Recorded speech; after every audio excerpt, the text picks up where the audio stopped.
Hello student. मैं doctor लता अग्रवाल। आज हम बीए पार्ट थर्ड के पेपर 1 मॉडर्न इंडियन हिस्ट्री के विषय लॉर्ड रिपन के प्रशासनिक सुधारों के बारे में अध्ययन करेंगे।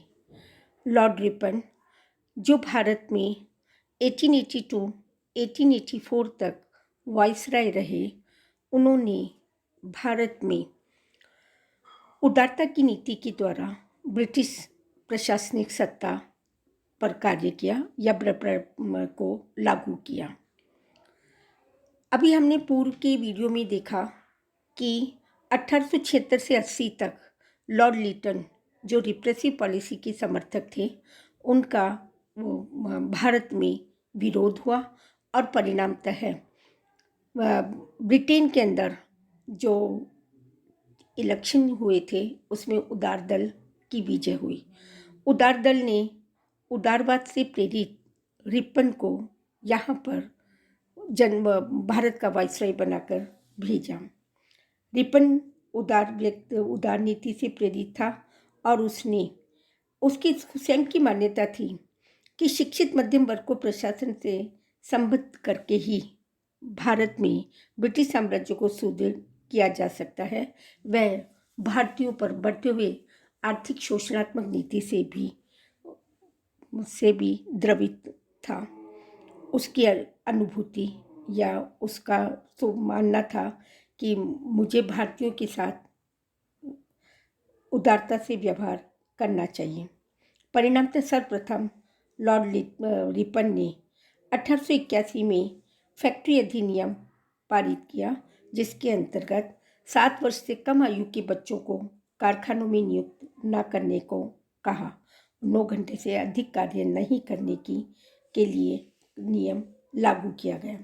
इसी प्रकार 1878 में जो लॉर्ड लिटन ने वर्नाक्युलर प्रेस एक्ट, स्वदेशी भाषा में छपने वाले समाचार पत्रों पर प्रतिबंध लगा दिया, तो उसको भी उसने समाप्त कर दिया या उसके कार्य को रिपन ने भारतीय भाषाई समाचार पत्रों में लोकप्रिय बनाना उसका उद्देश्य रहा और रिपन ने 1882 में इस अधिनियम को समाप्त कर दिया।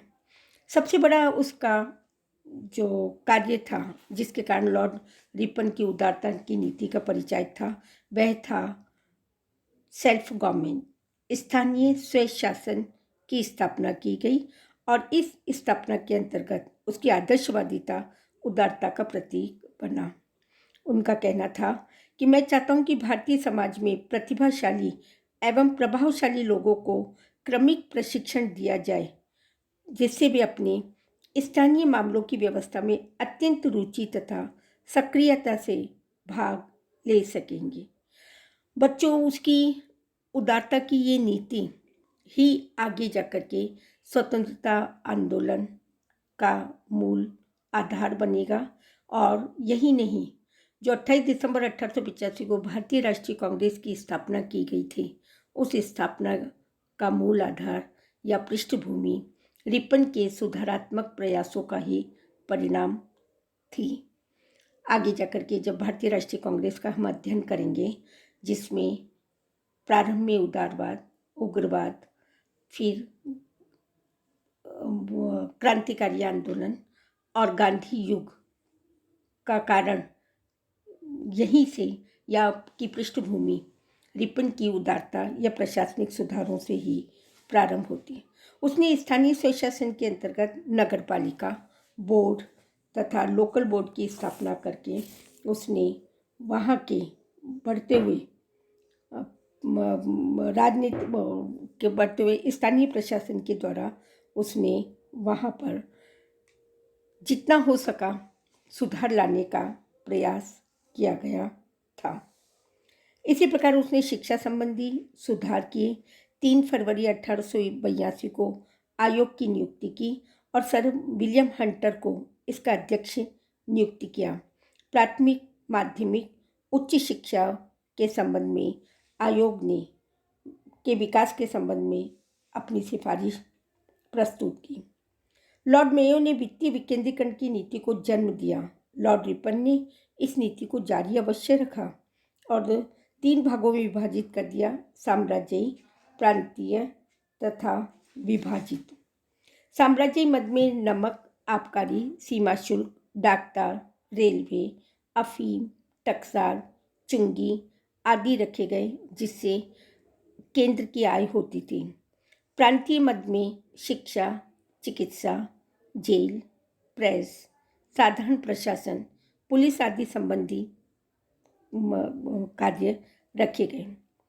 विभाजित मदों में भूमि कर, वन, स्टाम्प, पंजीकरण शुल्क आदि जिनकी आय केंद्रीय सरकार तथा प्रांतीय सरकार के मध्य बराबर बांटी जाती थी। इसी प्रकार आर्थिक सुधार करने का प्रयास किया, प्रजातीय विभेद को समाप्त किया। लॉर्ड रिपन ने सिफारिश की इंडियन सिविल सर्विसेज की परीक्षाएं भारत तथा इंग्लैंड में एक साथ दोनों जगह करने का प्रस्ताव पारित किया। यही नहीं, उसने सेंसस रिपोर्ट्स तैयार करवाई, जनगणना रिपोर्ट तैयार कराई। और लॉर्ड रिपन के समय सबसे प्रमुख घटना इल्बर्ट बिल की थी। रिपन से पूर्व प्रेसिडेंसी नगर को छोड़कर अन्य स्थानों पर किसी भी भारतीय न्यायाधीश को अंग्रेजों के मुकदमे सुनने का अधिकार नहीं था। यूरोपीय लोगों के मुकदमों की सुनवाई केवल यूरोपीय न्यायाधीश करते थे। इस भेदभाव की नीति को समाप्त कर फरवरी 1883 में सीपी अल्बर्ट ने भारतीय तथा यूरोपीय न्यायाधीशों के समान अधिकार प्रदान करने के लिए केंद्रीय धारा सभा में एक विधेयक प्रस्तुत किया।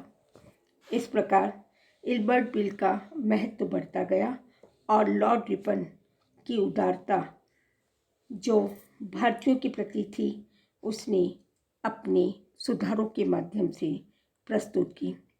डॉक्टर मदन मोहन मालवीय लिखते हैं, रिपन भारत का सबसे बड़ा लोकप्रिय वायसराय थे, जिसके एओ ह्यूम और विलियम वेडरबर्न के अतिरिक्त किसी अन्य अंग्रेज को जो भारत से संबंधित रहा इतना सम्मान नहीं दिया जितना रिपन को। लिटन की तुलना में वह सबसे अच्छा वायसराय सिद्ध हुआ। और डॉक्टर जगन्नाथ प्रसाद मिश्र लिखते हैं, रिपन ने भारतीयों को ब्रिटिश सरकार की वास्तविक नीति से परिचय करवाया। लाला लाजपत राय का कहना है, रिपन ने भारतीयों में रिपन का सर्वप्रिय बनने का कारण था उसने जो ब्रिटिश नीति थी उसको स्पष्ट शब्दों में अभिव्यक्त किया और भारतीयों के साथ उदारता दिखाकर उसके लिए उनका विरोध करने के लिए पृष्ठभूमि तैयार की। इसलिए रिपन भारत में पॉपुलर हुआ। धन्यवाद।